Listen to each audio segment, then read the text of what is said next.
Hello students, myself Jinali Shah from Saraswat International Academy. Today we will begin with the next part of the chapter, Principles of Inheritance and Variations. Students, in last lecture we have studied regarding the Punnett square. So basically Punnett square is a graphical method to calculate the probability of the genotypes formed in the F1 and F2 generation. Now students, we have already studied how Punnett square is formed. So from Punnett square we got that the phenotypic ratio, basically we know the terms phenotype and genotype. Phenotype basically is the observable characters externally we can see, and the genotype is the genetic constitution of an organism. So phenotypic ratio obtained, that is tall to dwarf plants obtained, was 3:1, and the genotypic ratio obtained was 1 T is to 2 capital T small t is to 1 small t small t. So this results in the formation of the genotypic ratio 1:2:1. So this we have developed, this thing we got it cleared from the Punnett square. Now students, from this we can say that from Punnett square we can conclude that at F2 stage the random fertilizations, 1/4 of the random fertilization leads to the development of capital T capital T. Say for example, again I will show you the simple thing. Say for example, if we take the parents as capital T with crossing with the dwarf parent small t, here the gametes obtained would be capital T, and here gametes obtained would be capital T, small t. So when we cross this at F1 generation, all the plants will have the genotype capital T, small t. Now we are selfing the F1 plants, that is self-pollination occurs in the F1 plants. This leads to the formation of gametes, one capital T and one other will have the small t. Here same thing, 50% of them will have the gamete capital T and 50% of them will have the gamete small t. So now if we cross this, suppose if this T matches with this, we get capital T. This leads to the formation of capital T, small t. This with this leads to the formation of capital T, small t, and this with this lead to the formation of small t, small t. So here you can see that 1/4 of this total, only one random fertilization led to the development of genotype capital T. Now 2 of this fertilization, that is of the total 1/4, 2 of them lead to the formation of the genotype capital T, small t, that is half. That here suppose 2/4, so it results into the formation of half of the fertilizations leading to the development of genotype capital T, small t, and again 1/4 lead to the formation of the genotype capital T. Now students, here you can see that all the F1 plants which were developed, they were having the genotype capital T, but all the plants were phenotypically tall, right students? Here you can see that in the F1 generation all the plants were having the genotype capital T, small t, but phenotypically students all the plants were tall. Similarly, here again from this structure you can see that this is the F2 generation. Of this F2 generation, 3/4 of the plants are tall, right? In the F2 generation 3/4 of the plants are tall, but of these 3/4 tall plants, some of them are having the genotype capital T, and some of them are having the genotype capital T, small t. Of the total 3/4 tall plants in the F2 generation, some of the plants have the genotype capital T and some have the genotype capital T small t. Now suppose students, you are given a tall pea plant. So can you externally determine what could be the genotype of that particular tea plant? No. Externally, by seeing a tall pea plant, we cannot distinguish between the plants with the genotype capital T, small t, because plants with both these genotypes, which genotype? Capital T, small t. Externally, how these plants would look? All these plants would look tall. So by seeing a tall pea plant, will it be possible for you to determine whether it is of a genotype capital T or it is of the genotype capital T small t? No. Externally, it is not possible to distinguish between the plants with genotype capital T and capital T small t. Right, students? Now students, one another thing. A genotypic pair capital T small t, that is a pair of gene with the dissimilar alleles, right? Here the alleles are different. One of the allele is capital T and one of the allele is small t. Now in this particular genetic pair, or you can say in a heterozygous condition, only one of the character gets expressed. In our example, by taking height as a character, in a genotypic pair with the dissimilar allele capital T small t, only the character of capital T gene gets expressed. Only here, what phenotypic characters do we obtain? We obtain the phenotypic character of tallness. That is, all the pea plants with the genotypic pair capital T small t are which type of pea plants? They are tall pea plants. So here in this particular pair, only capital T have been able to express its character. The small t's allele character remains unexpressed in the presence of capital T allele. The small t allele is not able to express its character. That is, capital T is dominant over what? It is dominant over small t. So tallness character is dominant over dwarfness. When this condition arises, when such heterozygous condition arises, only one of them is able to express the character. One which expresses its character is called a dominant allele, and in the presence of dominance allele, other allele remains unexpressed. So, the allele which remains unexpressed, what is it called as? It is called as the recessive allele. The allele which remains unexpressed, what is it called as? It is called as an recessive allele.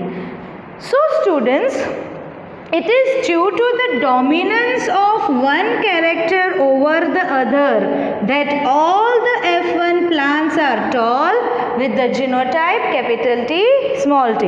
So now students, it is due to this property of dominance over the other.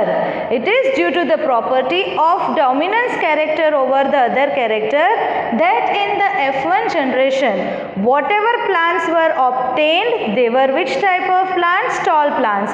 And these tall plants were having the genotype what? Capital T small t.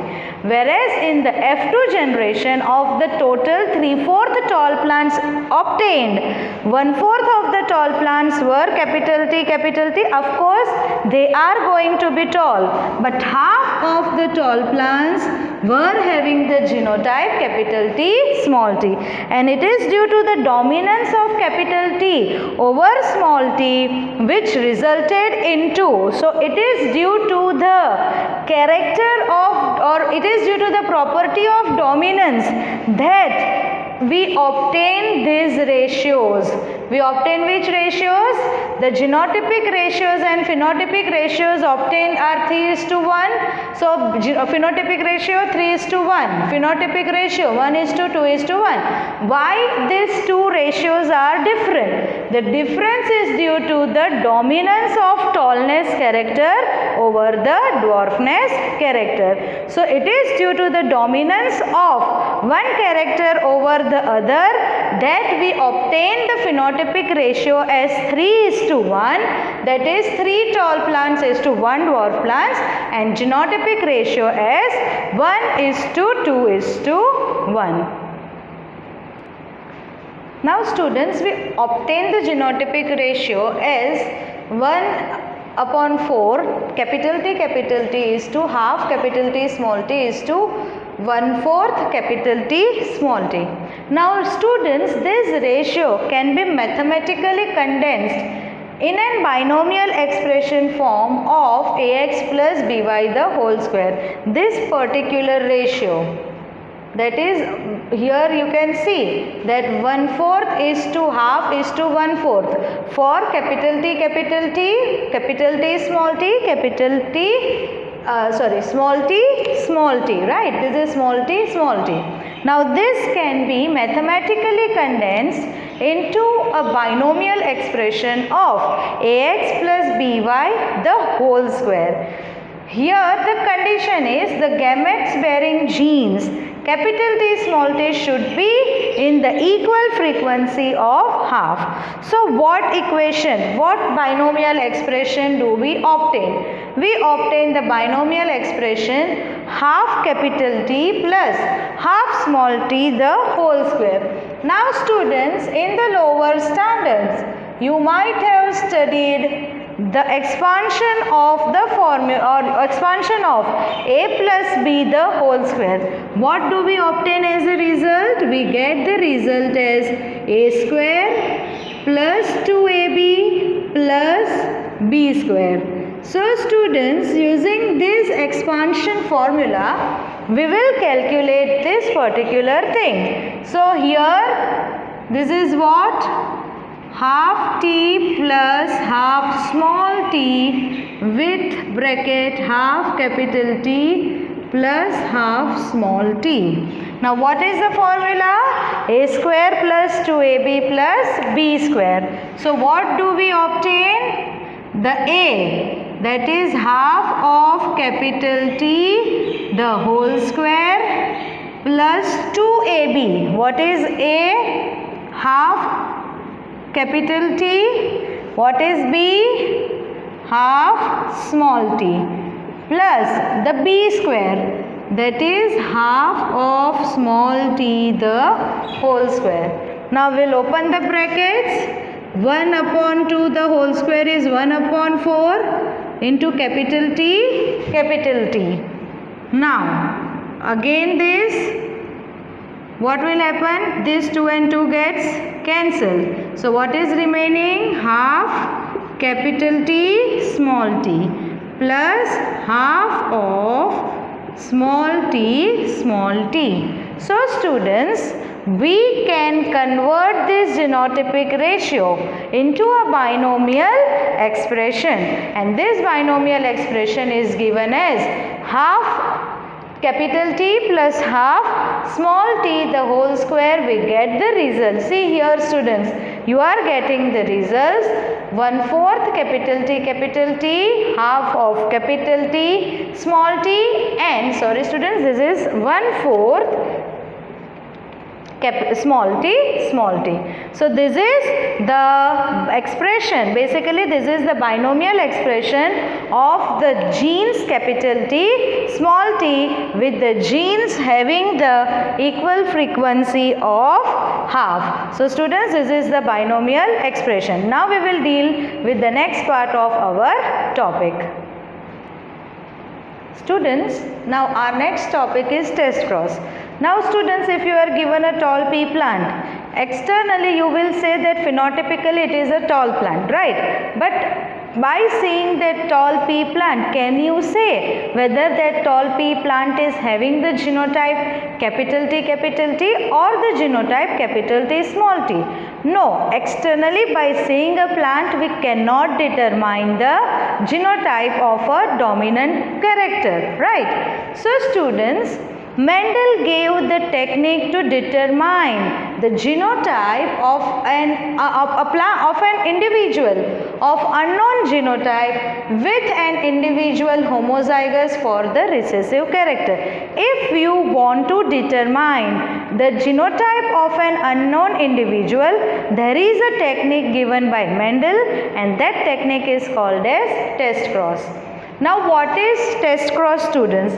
So it is crossing an individual with of an unknown genotype with an individual homozygous for the recessive character. What is test cross? Test cross is crossing an individual of an unknown genotype with an individual who is homozygous recessive for that character. Example, a tall plant is there, we want to determine, we don't know the genotype of that tall plant, but still we want to determine the genotype. How can we determine that genotype? So that particular tall plant, it will be crossed with the individual homozygous for the recessive character. So that particular tall plant will be crossed with a dwarf plant, and always dwarf plant being recessive character, it will be always homozygous recessive. Now student, in Mendel's monohybrid cross, all the plants in the F1 generation were tall, right? When we performed monohybrid experiment, we came to conclusion that all the F1 plants were tall. Whereas in the F2 generation, the ratio of tall plants to dwarf plant was 3:1, out of which the 3 was for the tall plants and 1 was for the dwarf. So in F2 generation, the ratio of tall to dwarf plant was 3:1. Now, what Mendel did? When Mendel self-pollinated the dwarf F2 plants, what results he obtained? In the F3 generations and F4 generation, by selfing the F2 dwarf plants, he obtained the dwarf plants in F3 as well as F4 generation. What Mendel did? When Mendel self-pollinated the dwarf F2 plants, when he self-pollinated dwarf plants of F2 generation, he got the dwarf plants in F3 as well as the F4 generations.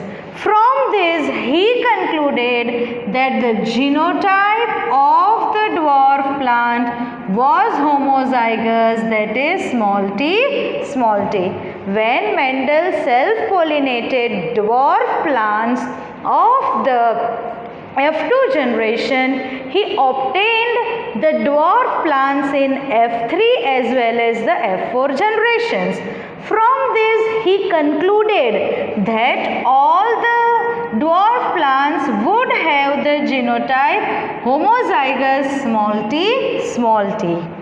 Now, in the F2 generation or the F1 generation, the plants were tall, but could you predict the genotype that this tall plant would have the genotype capital T or capital T small t externally? No.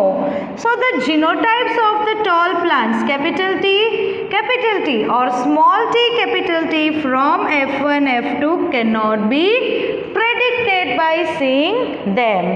So, how can we say that the tall plant is homozygous or heterozygous? See, homozygous, always tall plant, and we have concluded that in a heterozygous condition, always tall plants were developed. So, how can I determine whether the tall plant is homozygous tall or it is heterozygous tall? So, for that, what Mendel gave? He gave the test cross. So, to determine the genotype of tall plant, what Mendel did? He crossed the plant from the F2 with the homozygous recessive dwarf plant. What did he did? He crossed the tall F2 plants with the dwarf homozygous plants, and this is called as the test cross. So now we will study how test cross is performed. So students, what will be the test cross for heterozygous tall and what would be the test cross for homozygous tall? Now students, here suppose the tall plant is heterozygous. So what would be its genotype? Capital T, small t. And always in test cross we are crossing an individual with a recessive for that particular character. So in our condition it will be small t, small t. Now students, here gametes will be obtained. What gametes will be obtained? Capital T and small t. Here small t and small t. Now we will form the F1 generation. So what would be the F1 generation? By crossing this with this, what do we obtain? Capital T, small t. Again by crossing this with this, what do we obtain? We obtain capital T, small t. Same way by crossing this with this, what do we obtain? We obtain small t, and again by crossing this small t with this t, we obtain the result small t, small t. So now students, what will be, so what is the genotypic ratio here? So genotypic ratio obtained here is, see, two plants with capital T, small t, and two plants with small t, small t. So the ratio obtained is 1:1, right? And what about the phenotypic ratio?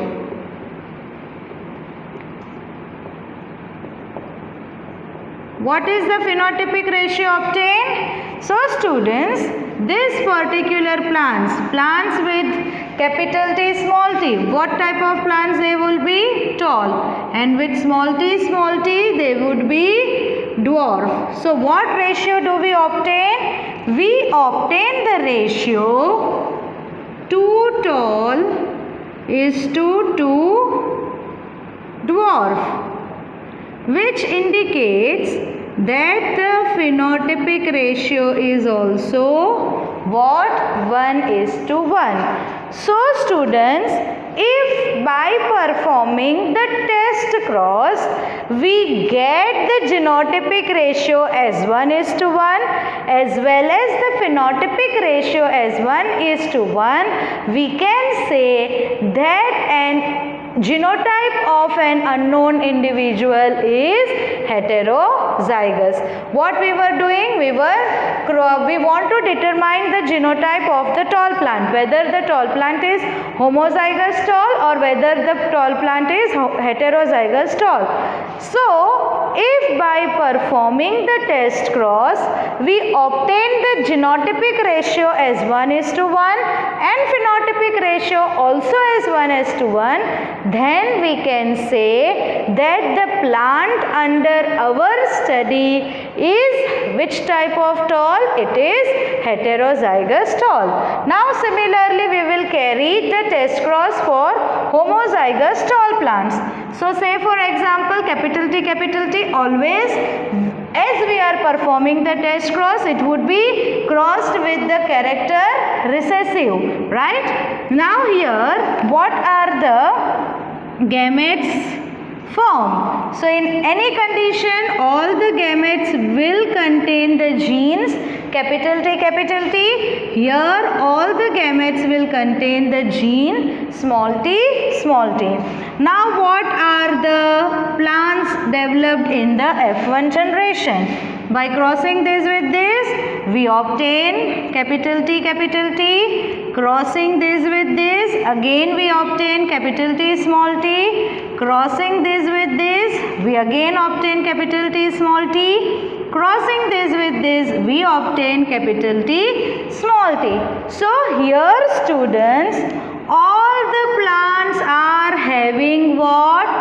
Same genotype. All the plants are having same genotype. What is the genotype obtained in all the plants?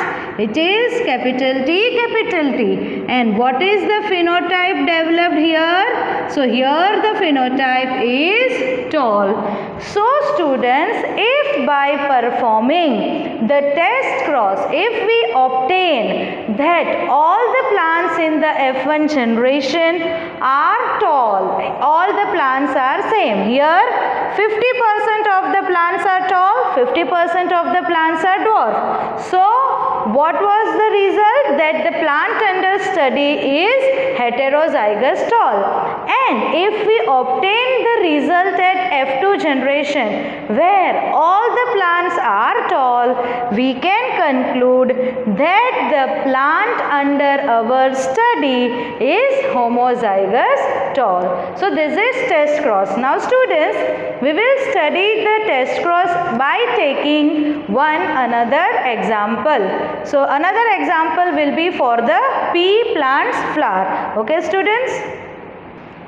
Now students, we will again perform a test cross using the color of the pea flower as an example.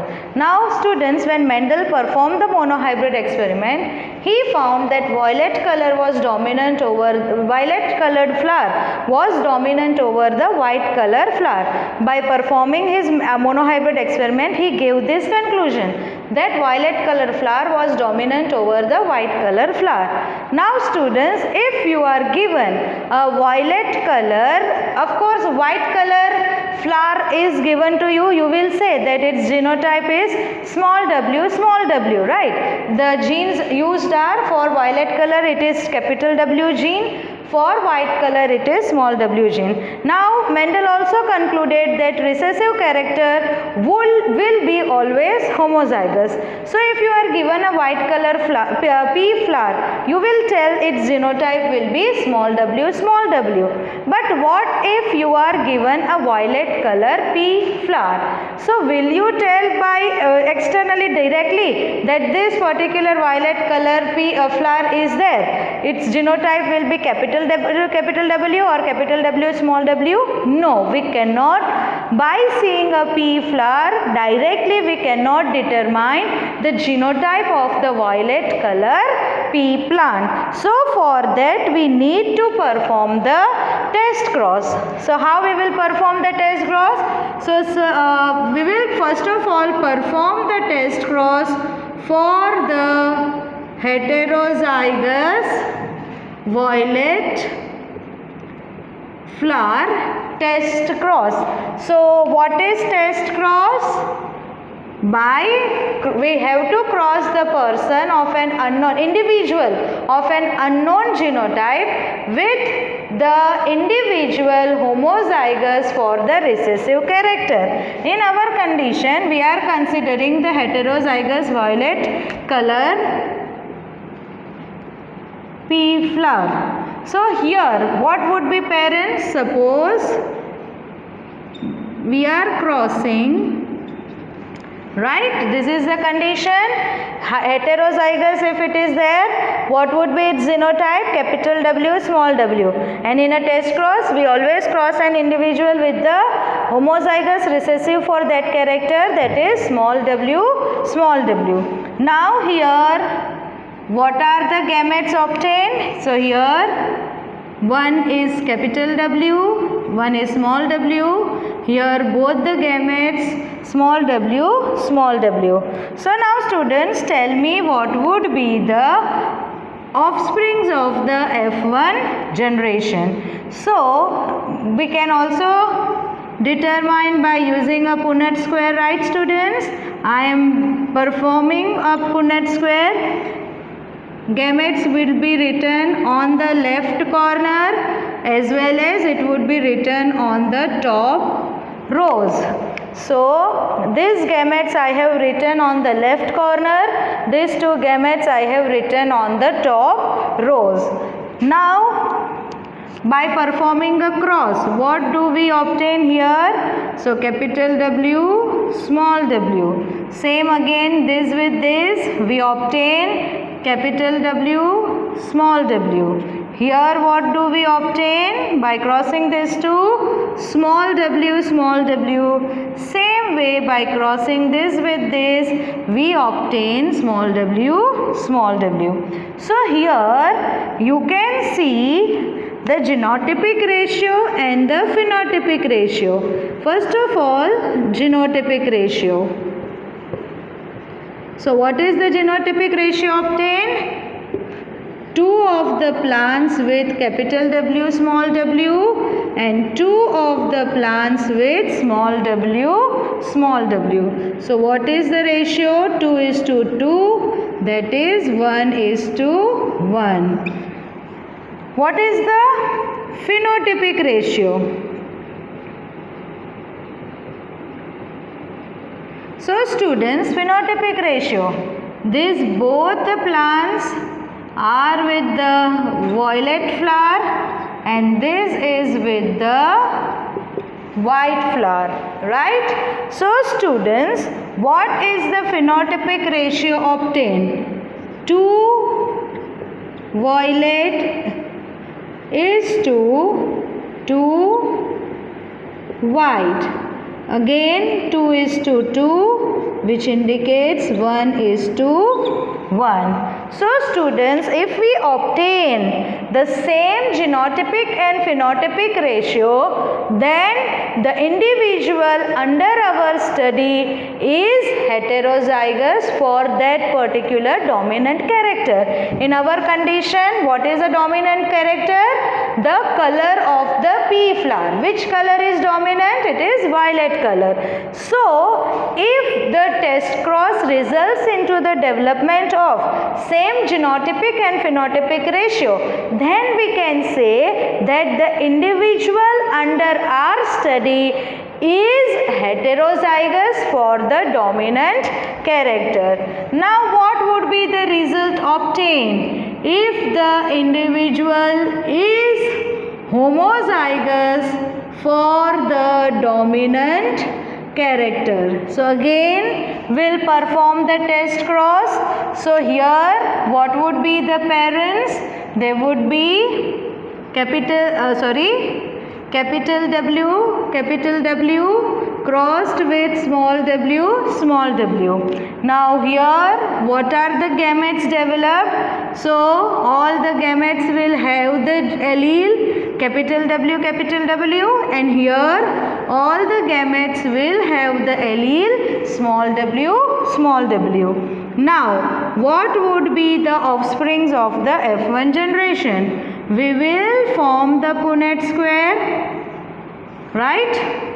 Now, where are gametes written in Punnett square? So these are the two gametes I am writing on the left column side, and these two gametes I am writing on the top rows. Now we will perform the crosses. So here we obtain capital W, crossing this with this, again we obtain capital W. Again this with this, we obtain capital W, small w, and similarly here also we obtain same thing, capital W, small w. Right students? Now from Mendel's monohybrid experiment, when it is heterozygous, basically what will be the color of the flower? It will be violet color flower. So here Genotype. All the plants are having the genotype, capital W, and all the plants have the phenotype. Which type of phenotype? Violet flower, right? So students, if the individual under study have been undergone the test cross, and if we obtain the result that all the plants or all the organisms developed are similar, then the individual under the study is homozygous for that particular character. Students, clear? If an individual under study is undergoing the test cross and we obtain the result that all the individuals develop have the same phenotype, then we can say that the individual under the study is homozygous for that particular character. So students, this is the test cross through which we can determine the genotype of an individual who is dominant for that particular character. Clear, students? Now students, we have studied till now, we have studied whatever we studied, Mendel monohybrid experiments, we have studied Punnett square. So basically from these all experiments performed by Mendel, from the monohybrid experiment performed by Mendel, he derived certain conclusions. By performing the monohybrid experiment, Mendel derived certain conclusions, and these conclusions derived by Mendel from the various characters using his monohybrid experiment, what are they called as? Laws or principles of inheritance. When Mendel performed monohybrid experiment, he derived certain conclusions, and these conclusions today are known as laws or principle of inheritance. So students, in total there are 3 laws of inheritance, of which 2 laws will be derived or are derived from the monohybrid experiment, and one of the law is derived from the dihybrid experiments. So what are the conclusion derived from the monohybrid experiment? So first conclusion is the law of dominance. Now this law of dominance have one inbuilt law in it. We will see what is that law. Now students, we all know that characters are controlled by factor. For each and every character there is a factor, and these factors occur in pair, right? Say for example, height is a character. Now that height as a character is expressed by 3 types of alleles, capital T, capital T, capital T, small t, and small t, right? So height is a character which is expressed by a factor. Now students, these factors occur in pair. So here is one small law called as the law of paired factors. The characters are controlled by discrete unit. Discrete are distinct units called as factors, and these factors occur in pair. This is called as law of paired factors. Now students, suppose if we consider height as the character, 3 possibilities are there. Capital T, small t, and another condition is capital T, small t. So now students, when there is a pair of dissimilar factor, when the pair consists of a dissimilar factor, what happens? One member of a pair is dominant and other is recessive. So here our condition is capital T, small t. So when there occurs a pair with dissimilar factor, one remains expressive, that is, it expresses the character, and the other allele remains unexpressed, right? So the one which is expressed is called as the dominant allele and one which is not expressed is called as a recessive allele. So, of a pair of dissimilar allele, one allele will express its character and it does not allow the other allele to express. One which expresses its character is called as a dominant allele and one which remains unexpressed is called as a recessive alleles. And it is this law which gives the explanation of the Mendel monohybrid cross. So students, when we studied monohybrid experiments, we found that in F1 generation, only one of the parental character got expressed. Which parental character got expressed? Tallness. And expression of both in the F2 generation, right? In the F2 generation, both the parental characters were found, tallness as well as dwarfness. It also explains the proportion of 3:1 ratio at the F2 generation, right? Now, the student's second law or second conclusion derived from the monohybrid experiment. It is called as the law of segregation, which is also called as law of purity of gametes. Law of segregation is also called as law of purity of gametes. So, what is that law? Alleles, they do not show any blending. Both the characters are seen as such in F2 generation, although one of the character is not seen in F1 generation.